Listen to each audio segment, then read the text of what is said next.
अशा वेळी शंका व्यक्त करणे आणि तेही देवेंद्र फडणवीसजींच्या व्यक्तिमत्वावर, ज्या व्यक्तिमत्वाने या महाराष्ट्राला मजबूत करण्याचा आणि या महाराष्ट्राकडे विकासाकडे नेण्याचा प्रयत्न केला आहे, त्यामुळं देवेंद्रजीला तुम्ही जे मागाल ते देवेंद्रजी देतील.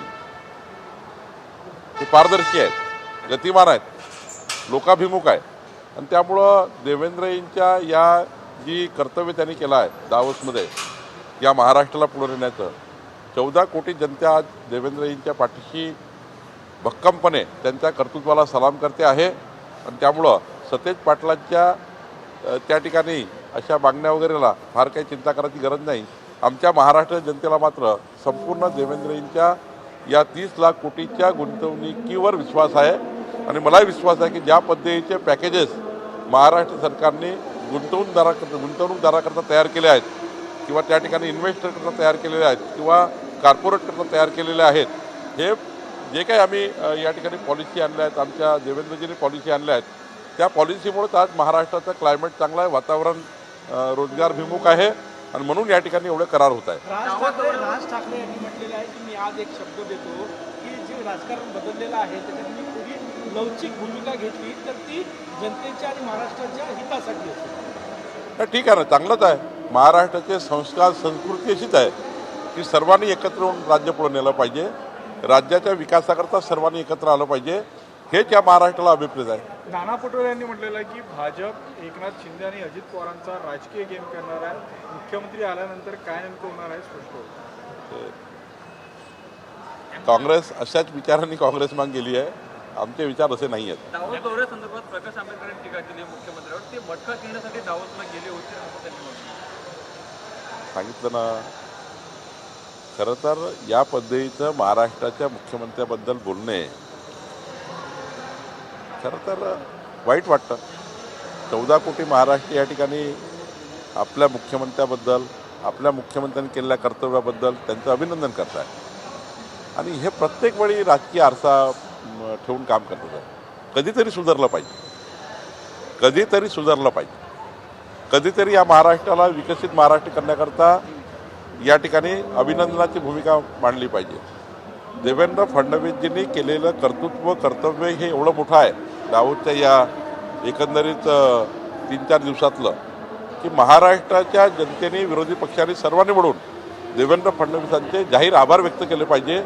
एवढं मोठं कर्तृत्व देवेंद्रजींनी या काळात केलेलं आहे आणि याचं अभिनंदन केलं गेलं पाहिजे आणि महाराष्ट्राची मजबूती दाखवली पाहिजे. अमरावती जिल्ह्याचे पालकमंत्री तुम्ही आहे, अचलपूरमध्ये जे काही झालं ते तुमच्या परवानगीने झालं होतं का तुम्हाला अंधारात ठेवून झालं होतं? दुसरा प्रयोग आहे हा, यापूर्वीचा प्रयोग जो झाला होता तो प्रयोग अंधारात ठेवून झाला होता, हा दुसरा प्रयोग. अचलपूरला कुठलाही प्रयोग झाला नाही, मीडियाची बातमी चुकीची आहे.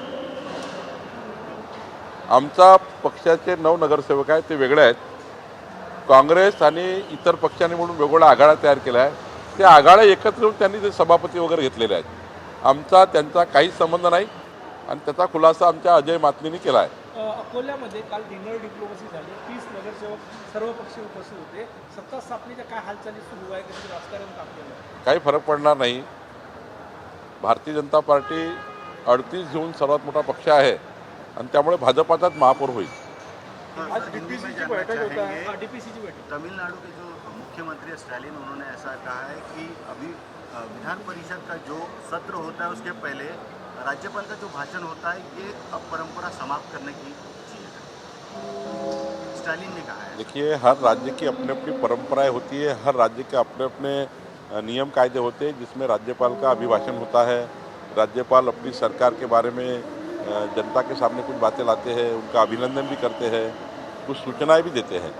राज्यपाल का अभिभाषण कोई पॉलिटिकल नहीं होता है, वो अपनी सरकार का कमिटमेंट, अपने सरकार के विषयों को लेकर बात रखते हैं. तो मुझे लगता है राज्यपाल का अभिभाषण और स्वतंत्र राज्यपाल की जो वहाँ पे उनका जो अस्तित्व है, स्वायत्त है, उसके ऊपर अधिकार पे गाज लाना, उनके अधिकारों का हनन करना, ये कुछ ठीक नहीं है. आज आमची DPC आहे, ज्यामध्ये पुढच्या 25-26 या आर्थिक वर्षाचं आम्ही नियोजन करतो आहे. 26-27चं, 25-26चा आढावा आणि 26-27चं नियोजन. तर 25-26मध्ये आमच्याकडे जे 1200 कोटी रुपये होते त्यामधलं काय काय परिस्थिती आहे किती खर्च किती अखर्चित एबीपी माझा, उघडा डोळे बघा नीट.